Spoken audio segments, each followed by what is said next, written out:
Bom dia a todos, Pai seja com todos, amém. Vamos lá, mais uma aula da Escola Bíblica Quadrangular. Nós somos aqui do Jardim Santa Lúcia, em Campo Limpo Paulista. Meu nome é Silvio Ronaldo. Nós vamos falar hoje sobre Ageu, profeta Ageu, o penúltimo dos profetas menores. E nós vamos começar deixando aqui um abraço do nosso pastor Gildo, da nossa pastora Margarete. Quero deixar meus agradecimentos aqui para o Marcelo, que tem nos servido com todo o seu conhecimento para que essa aula possa ser uma realidade no YouTube. Muito obrigado. Vamos fazer uma oração para começar? Vamos lá. Amado Deus e poderoso Pai, muito obrigado, Senhor, pelo cuidado com as nossas vidas. Obrigado por mais um dia que o Senhor nos permite de vida, Pai. Obrigado, Pai, por estarmos de pé já tão cedo pela manhã no domingo, para podermos louvar a Ti, Senhor, através dessa palavra. Deus, em nome do Seu Filho Jesus, abençoe nossa aula. Tire, Senhor, toda a ansiedade que habita nos nossos corações, Pai. Tire as escamas dos nossos olhos, Senhor. Tire tudo aquilo que nos impede, Pai, de ouvir a Tua palavra. Convido agora o Espírito Santo para ser o nosso professor, o nosso lecionador, Pai, e que Ele possa, Senhor, acima de tudo, vir nos revelar a Tua palavra sobre nós. Aquilo que o Senhor deseja nos falar, Pai.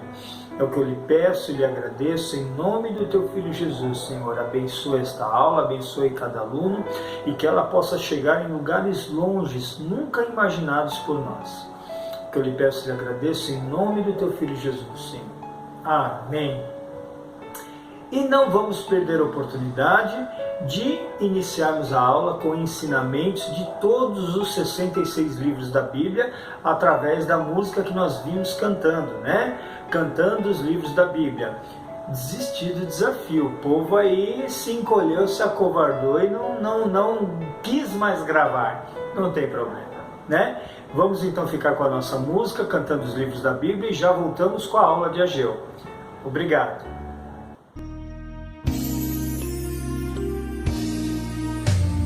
Gênesis, Êxodo, Levítico, Números, Deuteronômio, Josué, Juízes, Rute, Samuel, Reis e Crônicas, Esdras, Neemias, Ester, Jó, Salmos, Provérbios, Eclesiastes, Cantares, Isaías, Jeremias e Lamentações, Ezequiel e Daniel, Oséias, Joel, Amós, Obadias, Jonas, Miqueias, Naum, Abacuque, Sofonias, Ageu, Zacarias, Malaquias, os 39 livros então, do Velho Testamento a questão.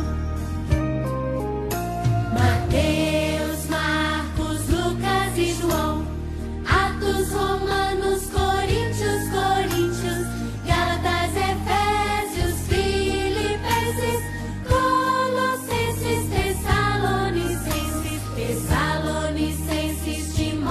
Timóteo, Tito, Filemão, Hebreus, Tiago, Pedro, João, Judas e Apocalipse de João, os 27 livros então, do Novo Testamento a questão. Ok, então vamos voltar à aula, já que nós quase decoramos todos os livros da Bíblia, mas está de pé o desafio ainda. Quem quiser, manda para mim no WhatsApp a gravação, que a gente, é com uma honra, que a gente apresenta aqui na próxima aula, tá ok? Vamos lá, hoje nós vamos estudar o livro de Ageu, profeta Ageu, né? Um livro bem curto. Abram suas Bíblias no livro de Ageu, é o penúltimo livro do Antigo Testamento. Aliás, o antepenúltimo livro do Antigo Testamento é Ageu, Zacarias, Malaquias, aí depois vem Mateus. Então chega em Mateus, volta um pouquinho, o livro de Ageu é curtinho, ele tem 2 capítulos somente. Então esteja com a sua Bíblia aberta no livro de Ageu, que hoje nós vamos paginar, a minha está aberta aqui no livro de Ageu. E quem está com a apostila, página 57. Quem não está com a apostila, é só nos acompanhar na tela aqui, que não vai ter perda, prejuízo nenhum. Muito pelo contrário, porque na verdade o professor, né, e o revelador da palavra é o Espírito Santo. Ele não está aqui e ele não está aqui. Ele habita em mim e em você. Amém? Vamos para a aula. Ok. Base bíblica do livro de Ageu. É o próprio Ageu, né? Ok. Alvo: entender melhor o que é a glória de Deus. Sentir: constranger-se por priorizar outras coisas em lugar de Deus. Nós estamos falando do livro de Ageu, tá?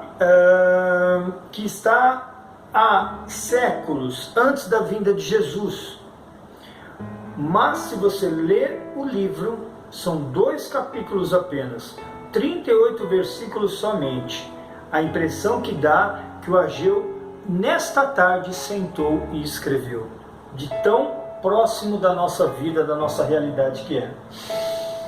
Glorificar a Deus com a sua vida. Amém. Continuando aqui. Introdução. Vou por aqui, tá? Ok. O que você espera de um profeta cujo nome significa festa? Olha só, o significado de Ageu é festa, festivo, né?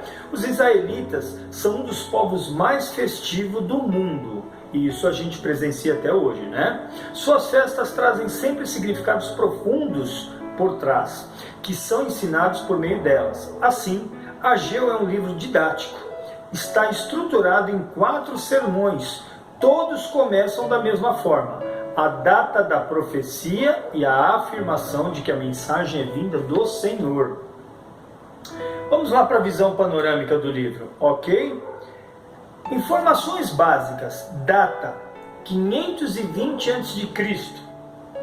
Autor: o próprio Ageu. Local: Jerusalém após o retorno do exílio, né? Após o retorno do exílio. Alvo: reanimar o povo e líderes judeus. Por que eu acabei de dizer que a impressão que dá que Ageu levantou hoje da mesa escrevendo a sua profecia?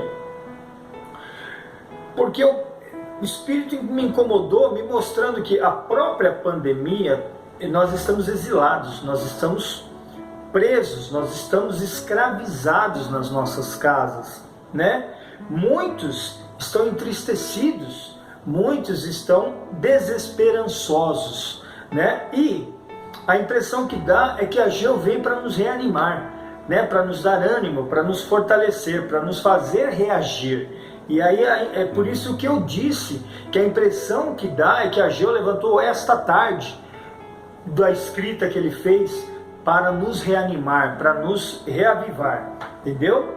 Para reavivar os líderes. Eu não estou falando aqui com pessoas desesperadas que nunca ouviram falar de Deus ou não seguem Deus. Eu estou falando de pessoas desanimadas que são líderes, que são convertidos, que conhecem a palavra. É nesse sentido que eu estou falando. Versículo-chave, Ageu capítulo 2, de 8 a 9. Hoje eu fiz diferente. Eu quis pegar a própria palavra, tá? Eu tenho impresso e tenho seguido uma ficha. Hoje eu preferi manusear a própria Bíblia, né? Aos que me conhecem com muita intimidade, essa Bíblia tem um valor imenso, sentimental. Essa aqui é a herança que eu recebi quando a minha mãe veio a falecer. Nós, irmãos, tínhamos alguns despojos da minha mãe para dividir, mas por incrível que pareça, isso aconteceu em 2001, né? Por incrível que pareça, com os pertences dela lá à disposição para a gente escolher, todos quiseram a Bíblia dela, sem exceção. E eu fui o contemplado, porque eu me converti exatamente no velório dela. E eu não vou seguir muito essa conversa, que isso sempre mexe comigo e eu não consigo terminar, mas para ser curto e breve, eu acabei sendo o contemplado, o felizardo de estar com a Bíblia da minha mãe. Então, algumas pessoas que eu sei que estão me assistindo, tia Neide, Cássia, Silvana, Marcos, aqui ó, tá guardadinha no coração, usada. Vamos lá. Desculpa, gente. Ageu não tem nada a ver isso com a aula, né? Ageu, capítulo 2, versículos 8 a 9, diz assim: minha é a prata e meu é o ouro, diz o Senhor dos Exércitos. A glória desta última casa será maior que a da primeira, diz o Senhor dos Exércitos, e neste lugar darei a paz, diz o Senhor dos Exércitos. A glória da primeira casa será maior do que a da segunda casa. Para quem não entende, vou contextualizar e vou inserir a situação real. Templo de Salomão foi a primeira casa, né? A glória da segunda casa que diz, né? A glória da última casa, dessa última casa. Então o que acontece? O templo de Salomão foi construído há séculos atrás. E ele foi construído muito grande, muito amplo, com muita riqueza, com muito ouro. Ele era revestido por dentro, por fora, de ouro, de bronze, de prata. Ele era fino, riquíssimo. E este templo aqui, Ageu estava construindo, né? Ageu é contemporâneo, tá? De Zacarias, é contemporâneo de Esdras, de Neemias. E ele estava construindo um templo, só que o povo tinha parado por 15, 20 anos essa construção, porque não deram prioridade a isso. Ao longo da aula nós vamos ver. E Ageu, Deus chamou ele para profetizar e incomodou ele com a construção do templo, dizendo que as pessoas estavam dando mais importância às suas casas do que à casa do Senhor. Nada igual dos dias de hoje, né? Então, por isso eu reforço, a impressão que dá é que Ageu escreveu hoje essa profecia. Leem que vocês vão entender o que eu estou falando, e que o Espírito incomode vocês para sentir o que eu senti. Então, o que acontece? O segundo templo foi construído muito simplão, né? Baseado em bens materiais, muito simples, muito simples. Então, o que acontece? Muitos apreciavam muito mais pelo conhecimento, por ouvir falar do Templo de Salomão, e que esse templo era um quadradão básico de alvenaria simples, né? Aí no versículo 9 do capítulo 2, repetindo, a glória desta última casa, desse templo simples, né, será maior do que a da primeira, de um templo luxuosíssimo, riquíssimo, que Salomão construiu, diz o Senhor dos Exércitos, e neste lugar darei a paz, diz o Senhor dos Exércitos. Entenda que, tá? Ageu foi escrito 520 antes de Cristo. 520 anos depois nasceu Jesus. E aos 30 começou o ministério dele, então estamos falando de 550 anos. Jesus pregou nesse templo. Jesus foi apresentado nesse templo. Deus vivo, o verbo que se tornou carne, pisou com seus pés no templo, nesse segundo templo. Por isso que a palavra diz que a glória de Deus, a glória do segundo templo, é maior do que a do primeiro. Porque primeiro, a Deus pertence o ouro e a prata. Mas Deus pisou na forma de Jesus no segundo templo, é isso que está dizendo. Então olha que forte, né? Palavra-chave, reconstrução. Reconstrução. Eu colocaria uma barra, uma vírgula, arrependimento, tá? Porque aqui a reconstrução, tá? Não estamos falando de matéria, de alvenaria, de templo. Reconstrução de relacionamento. Vamos lá. A aula promete. Vamos lá. Esboço do livro, e eu vou trocar aqui, troca ali, ainda na página 57, quem está com a apostila, quem não está com a tela. Esboço do livro, né? Então, Ageu, capítulo 1, versículos 1 a 15, segundo ano do rei Dário, né? Dario, no caso, né? Sexto mês, primeiro dia. Ageu 2, de 1 a 9, segundo ano do rei Dario, sétimo mês, 21º dia. Um mês depois, está vendo? Dias depois. Terceiro, segundo ano do rei Dario, 9º mês, 24º dia. Quarto, segundo ano do rei Dario, 9º mês, 24º dia. As coisas ocorreram aqui, tá? O que se diz lá, né? No sermão, versículo 10 a 19, versículo 20 a 23, ambos do capítulo 2, tá? Estão descritos aí. Continuando. Visão panorâmica. Ageu em uma sentença. O profeta exorta o povo ao arrependimento dos pecados e à confiança no futuro prometido por Deus. Vou repetir. Parece que Ageu escreveu hoje essa profecia, né? Trazendo, chamando. Aqui não está pedindo para o ímpio ímpio se arrepender. Está pedindo para o povo de Israel, para os líderes se arrependerem. Não está falando aqui para o ímpio, para o ateu, para outro tipo de religioso. Está falando para o povo de Deus. E detalhe, ter confiança no futuro prometido por Deus. O que Deus prometeu para você? O que Ele prometeu para mim? E você está assustado com o coronavírus? Qual é a sua promessa? Qual é a minha promessa? E se o coronavírus me levar ou te levar hoje, você vai para onde? Vai cumprir a promessa e servir e seguir a vida eterna com Cristo? Ou não? Essa é a nossa promessa. O que Ele falou para mim? O que Ele falou para você? O que nós estamos vivendo hoje? Essa exortação é para nós. Vamos lá, continuando. Mãos à obra, ainda no finalzinho do versículo da página 57. Ok?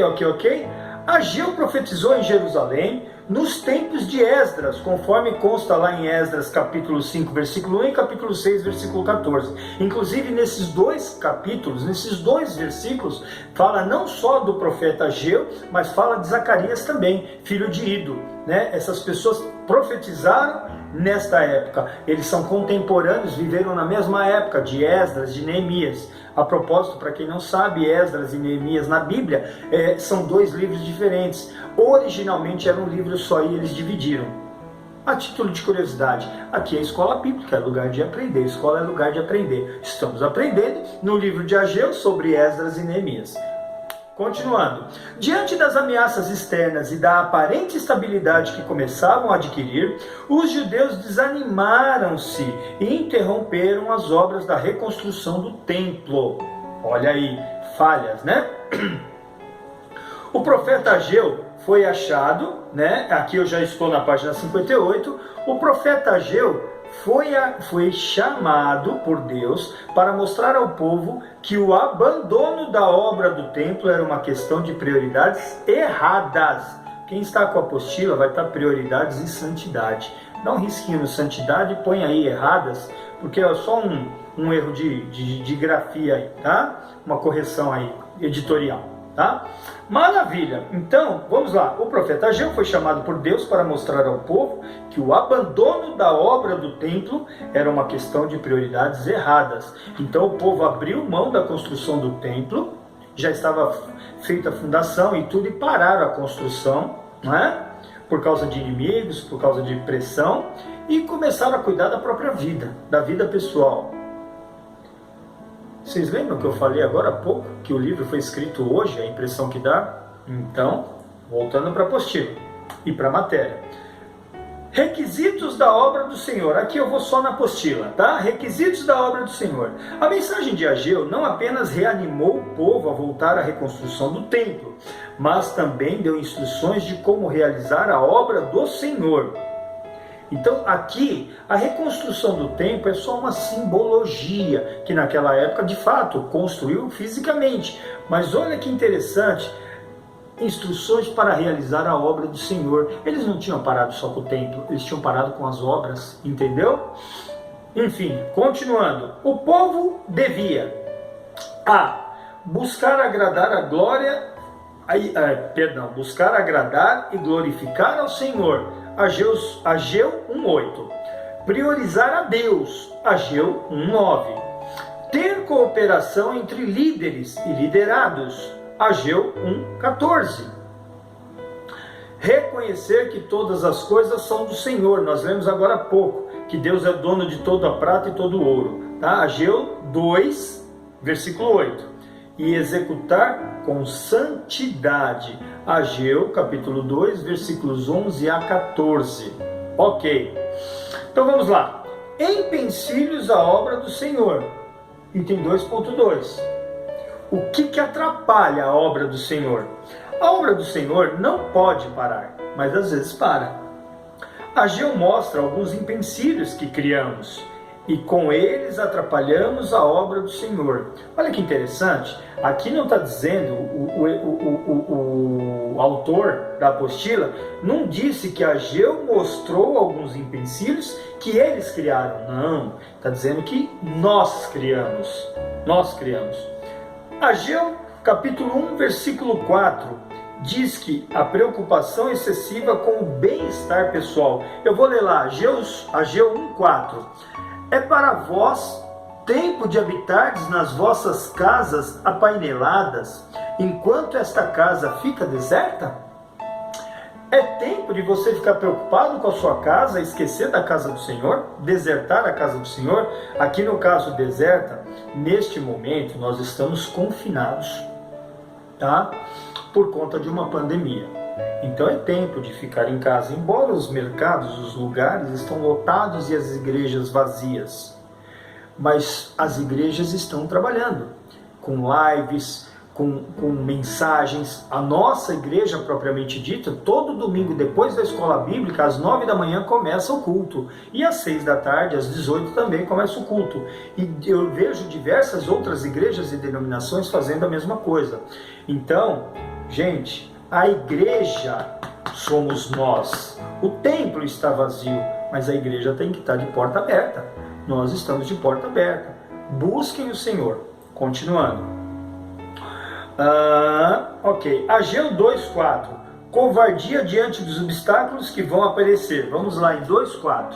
Diz assim: ora, esforça-te, Josué, filho de Jeozadak, sumo sacerdote, e esforçai-vos todo o povo da terra, diz o Senhor, e trabalhai, porque eu sou convosco, diz o Senhor dos Exércitos. Continuando, Ageu 2,8, falta de fé na provisão de recursos por parte do Senhor. 2,8, minha é a prata e meu é o ouro, diz o Senhor dos Exércitos. E Ageu 2,13 a 14, pecado que contamina a comunidade do Senhor. Nós estamos olhando os empecilhos à obra do Senhor, os empecilhos que para a obra do Senhor, os empecilhos que interrompem a obra do Senhor, que prejudica a relação do homem para com o Senhor em relação às suas obras. É isso que nós estamos falando. Ageu 2, 13 e 14. Vamos lá, diz assim: então disse Ageu, se alguém que se tinha tornado impuro pelo contato com um corpo morto, tocar em alguma dessas coisas, ficará impuro, isso imundo? Ficará isso imundo? Os sacerdotes responderam: ficará imunda. Então disse Ageu: assim é este povo, e assim é esta nação diante do meu rosto, diz o Senhor. Tudo o que fazem, tudo o que ali oferecem é imundo. E isso está falando para nós, né? Muitas vezes, nós vimos isso recentemente, muitas vezes nós vamos para os nossos ministérios, mas meia hora antes estávamos assistindo coisas na televisão que Deus abomina. Estamos impuros e nós oferecemos o nosso ministério com o nosso coração impuro, e aí Deus não se agrada disso. É nesse sentido que nós estamos falando. Continuando a aula. Ok, doutrinas. Me perdi, mas eu me achei. Vamos lá. Uma ênfase que se pode encontrar no livro de Ageu, página 58, é a glória de Deus, presente ou não no meio do povo. Olha que presente ou não, depende de como você está. Esse tema doutrinário se faz explícito na comparação entre o primeiro templo, em Ageu 2,3, e o segundo, Ageu 2,9, tá? Que fala justamente sobre, vamos lá, Ageu 2,3. Quem há entre vós, dos sobreviventes, que viu esta casa na sua primeira glória, né? E como a vedes agora, não é esta como nada em vossos olhos comparada com aquela? Aqui ele faz a comparação de que essas pessoas daquele momento não tinham vivido no templo de Salomão, né? E a 9, a glória desta última casa será maior que a da primeira, diz o Senhor dos Exércitos, e nesse lugar darei paz, diz o Senhor dos Exércitos. Aqui o povo naquela época estava fazendo uma comparação financeira de um templo para o outro. Mas o que Deus estava falando, né, é que na verdade a glória de Deus pisou no segundo templo. No primeiro templo era lá naquela época que os pilares eram a nuvem de fumaça, né? Era aqueles os pilares. Então ali tinha a glória de Deus. E no segundo templo houve a pisadura de Deus através de Jesus dentro, né? Dentro do templo. Continuando, me perdi, mas eu me acho. O paradigma de comparação de Ageu é em termos materiais, pois aos olhos dos judeus aquele segundo templo era como nada aos vossos olhos, porque o segundo templo, proporcionalmente no material, era pobre em relação ao templo de Salomão. Ageu 2:3. Entretanto, a própria glória material nada mais é que um reflexo da glória divina, visto que do Senhor é toda a riqueza, né? Considerando que toda a prata e todo o ouro é do Senhor dos Exércitos. Ageu 2:8. Continuando agora na apostila, tá? Finalzinho da página 58. O livro de Ageu destaca como a glória de Deus não se mostra. O livro de Ageu destaca como a glória de Deus não se mostra em um templo grandioso e rico, mas na santidade de seu povo e na sua soberania sobre o mundo. O chamado de Ageu aos judeus para voltar à construção do templo é uma questão de prioridade. O povo deixou de priorizar a Deus, está em Ageu capítulo 1, versículo 2. Para priorizar os interesses pessoais, Ageu capítulo 1, versículo 4. Ou seja, eles abandonaram a casa de Deus, começaram a se preocupar com as suas próprias casas, suas próprias coisas pessoais, deixando deserta a casa do Senhor. Tá? Voltando à prioridade para Deus, pela reconstrução do templo, o Senhor é glorificado. Ageu 1, capítulo 1, versículo 8. Esse assunto fica claro na terceira mensagem de Ageu, em que ele critica as práticas rituais realizadas no templo por causa da impureza e da injustiça do povo. Está em Ageu 2, de 12 a 16. A bênção de Deus, enquanto manifestação da sua glória, volta ao povo quando este retoma a busca por santidade diante do Senhor. Ageu capítulo 2, versículos 18 a 19. Assim, a glória de Deus é compartilhada entre seu povo a partir da comunhão em santidade entre Israel e Deus, entre o povo e Deus. O auge da glória de Deus no dia do Senhor, mais um profeta aqui falando no dia do Senhor, né? Se realiza na interação entre o representante do povo e a soberania de Deus.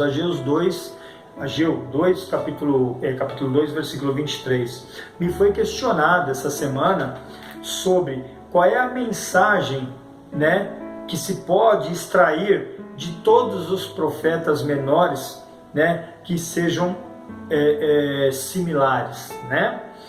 E aí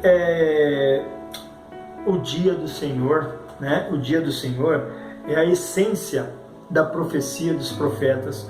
O arrependimento, tá? O arrependimento para que haja restauração do relacionamento povo de Deus com Deus, para que nós sejamos beneficiados no dia do Senhor, porque o dia do Senhor poderá ser bom, poderá ser ruim, depende do teu relacionamento com Deus, e isso é individual e intransferível. Continuando. Ok, vamos lá. Ageu e o Novo Testamento, a glória da última casa. Quem está com a apostila, página 59 ou na tela. Profecia de Ageu, capítulo 2, versículo 9, acerca da glória do segundo templo, só é realizada no Novo Testamento. Apesar de os judeus da época terem entendido essa profecia em termos de riquezas, o que Deus estava falando era a respeito da presença dele no templo, né? Eu acho que eu vou... vou voltar aqui. Nós estamos aqui. Continuando aqui na apostila. Dele no templo. No primeiro templo, a glória de Deus, quem gosta de anotar, eu vou dar algumas referências bíblicas agora.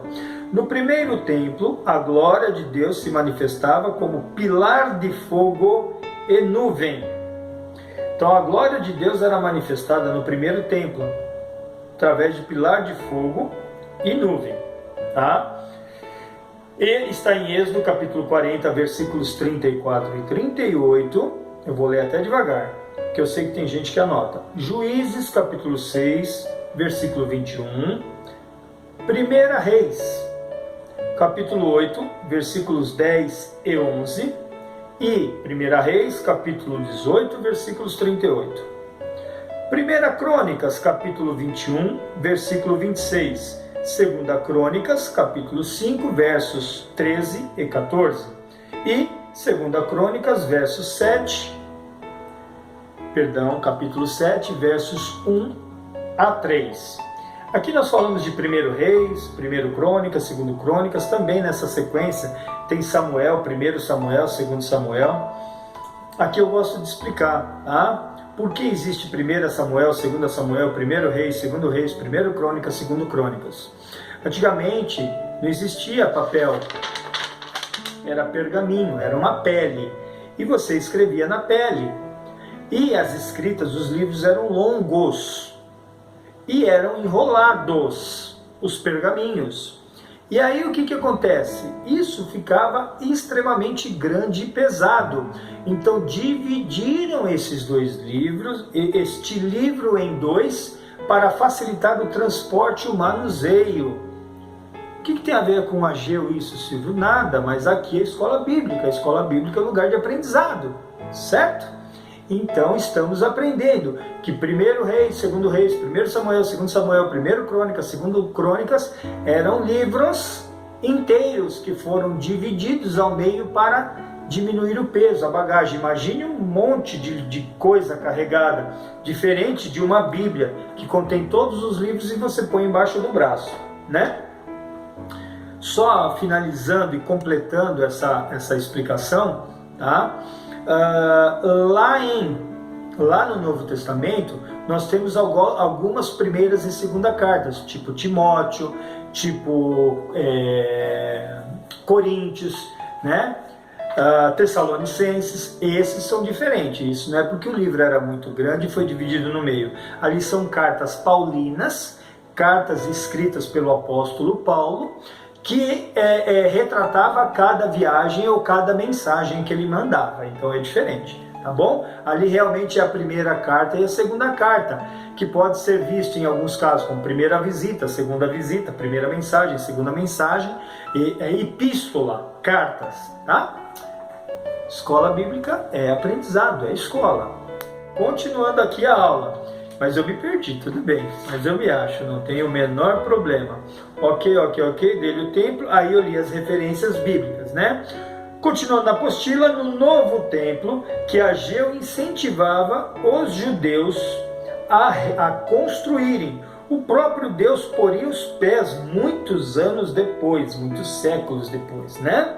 O templo construído na época de Ageu foi aquele em que Jesus entrou, isto é, a presença visível de Deus habitou o templo com sua glória. Está lá em João, capítulo 1, versículo 14. Vamos lá, João 1,14. Diz assim: o verbo se fez carne e habitou entre nós. Vimos a sua glória, a glória como do unigênito do Pai, cheio de graça e de verdade. Pudemos vê-lo, né? Contemplá-lo. Pudemos, digo as pessoas da época. Continuando sobre o anel de selar. Então, a principal referência messiânica, a principal referência do Messias, a principal referência de Cristo é representado pela figura de Zorobabel, como príncipe davídico, como príncipe da linhagem de Davi, como príncipe da dinastia de Davi, ou seja, né, Jesus, né, da linhagem de Davi, da dinastia de Davi. Zorobabel, tá, é da linhagem de Davi. Quando você lê na Bíblia as gerações, você verifica que Zorobabel é da linhagem de Davi. Isso é para fortalecer o vínculo messiânico de Ageu e o Novo Testamento, ok? Continuando, Ageu, no capítulo 2, versículos de 20 a 23, explicita essa relação ao colocar a figura de Zorobabel e sua linhagem no posto de servo escolhido por Deus para ser o anel de selar no dia do Senhor. Olha, o anel de selar no dia do Senhor.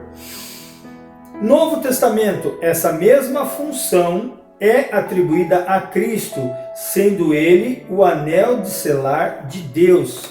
Efésios capítulo 1, versículo 13. Efésios 1, 13. Vamos lá? Efésios 1, 13 diz assim: é também nele, Paulo escrevendo, é também nele que vós estáis, depois que ouviste a palavra da verdade, o evangelho da vossa salvação, tendo nele crido, tendo crido no Messias, tendo crido em Jesus, tendo nele crido, fostes selados com o Espírito Santo da promessa. Jesus é o anel de selar de Deus para as nossas vidas. Amém? Amém. Para finalizar a aula, conclusão. Ageu traz um apelo de compromisso pessoal do ateu. Não. Ageu traz um apelo de compromisso pessoal do cara do mundão. Não. Ageu traz, não é trouxe, o verbo está no presente. Ageu traz um apelo de compromisso pessoal de mim e de você, não é do leigo, né? Com a obra do Senhor. Então, Ageu está trazendo um apelo para que eu e você, né, voltemos a nos dirigir à obra do Senhor. Ele chama eu e você a colocar Deus em primeiro lugar e a fazer a obra do Senhor com todo o desprendimento. Se o Senhor quiser, nada nem ninguém poderão impedir. Você crê nessa verdade? Então, mãos à obra. Deus está chamando eu e você para seguirmos a obra. O que você parou? Qual foi a construção da obra do Senhor que você parou? Qual é o teu chamado, minha irmã? Qual é o teu chamado, meu irmão? O que você abriu mão? O que você cedeu para dar prioridade à sua vida pessoal? Olha o que nós estamos vivendo com essa pandemia. Não tem rico, não tem pobre, não tem branco, não tem negro. Olha o que nós estamos vivendo. Não tem mais nada disso. Está atingindo a todos. Está atingindo os Estados Unidos. Está atingindo a Europa. Está atingindo, avassalando, né? Se eu me errei a língua, não tem problema, não estou preocupado com isso. Está dizimando pessoas na Europa, dizimando pessoas nos Estados Unidos, na China, no Brasil. Está destruindo povos ricos, pobres, emergentes. Não está fazendo asepsia. Está levando todos. Gente desesperada, gente apavorada. E no meio dessa gente tem crente. Qual é a sua promessa? Qual é a minha promessa? A gente abriu mão de servir a Deus, de cumprir o chamado, paramos a obra para cuidar das nossas vidas pessoais, ter a melhor casa, o melhor carro, o melhor celular, o melhor emprego, o melhor dinheiro na conta, o melhor restaurante, o melhor tudo. Cadê o melhor tempo gasto com Deus? É isso que Deus está nos chamando. É por isso que eu comecei a aula e falei que ela promete. O Espírito estava me incomodando. Parece que essa profecia foi escrita hoje. Vai ler Ageu 1 e 2. É isso que eu estou falando. Vamos nos convergir à obra, ao Senhor, ao novo, ao primeiro amor. Abrir mão dessas coisas. Se a Covid tivesse te ceifado no primeiro dia, com que espírito você estava com Deus? Você ia para onde, meu irmão? Para onde, minha irmã? Deus está nos dando a oportunidade de a gente se arrepender, de a gente resgatar o primeiro amor, de a gente voltar a abrir mão das nossas coisas pessoais para dar importância à obra do Senhor. Ele está me chamando e está te chamando para fazer tudo sem desprendimento. Nós estamos presos às nossas coisas, aos nossos bens, às nossas vidas, ao eu, ao umbigo. É isso que Ele está chamando. Está chamando eu e você. Ele está chamando nós. Qual é o teu chamado? Para que Deus te chamou? Ele me chamou para a escola bíblica, eu estou aqui. Mas nem todo mundo vai dar aula. Ele chamou outros para orar de madrugada, mas nem todo mundo vai orar de madrugada. Ele chamou outros para pregar, nem todos pregam. Para fazer profecia, profetizar, nem todos vão profetizar. Para curar, nem todos vão curar, né? Para ser caridoso, nem todo mundo vai ser caridoso. Para interpretar línguas estranhas, nem todos interpretarão. para falar línguas estranhas, nem todos farão, mas o corpo de Cristo tem todos os membros. Que parte é você? Que membro é você? Eu sei qual eu sou. Que membro é você? Mas eu sei que o meu membro está com deficiência. Eu poderia estar levantando mais peso, mas eu não estou fazendo musculação nos meus estudos. Eu preciso aumentar na musculação, melhorar a minha obra com o Senhor, para eu carregar mais peso. Eu posso, eu aguento, mas eu não estou fazendo. Qual é o meu chamado? Qual é o teu chamado? Vamos orar? Vamos encerrar essa aula de hoje, né? E vamos pensar no que eu falei há aulas atrás. Marche, marche. Amado Deus, poderoso Pai, obrigado, Senhor, por essa aula de hoje, obrigado por esse domingo abençoado, obrigado por essa palavra ministrada, Pai. Deus, em nome do Teu Filho Jesus, só eu sei aquilo que eu preparei de aula e só eu sei aquilo que o Espírito falou no dia de hoje. Pai, muito obrigado, Senhor, muito obrigado por o Senhor ter fechado o meu pensamento e ter aberto a minha boca com o Espírito, Deus. Pai, fale com cada um, mova, tira da zona de conforto, tira, Senhor, dessa anestesia social que cada um está vivendo, Pai. Transforma o pânico em vontade de agir, vontade de fazer a obra, reconstruir o templo. Deus, em nome do Seu Filho Jesus, cuide de cada um, Pai, e que acima de tudo, Senhor, que o marche esteja como meta para cada um. Deus, abençoe cada um, abençoe cada aluno, Pai, que essa aula possa chegar em lugares inatingíveis na minha cabeça, Pai, mas que possa chegar em lugares longínquos, Pai, e que a Tua palavra leve o arrependimento e o desejo de reconstruir o templo. É o que eu lhe peço e lhe agradeço em nome do Teu Filho Jesus, Senhor. Amém, amém. Bom domingo a todos e marche em nome de Jesus e para Jesus. Deus te abençoe. Bom domingo.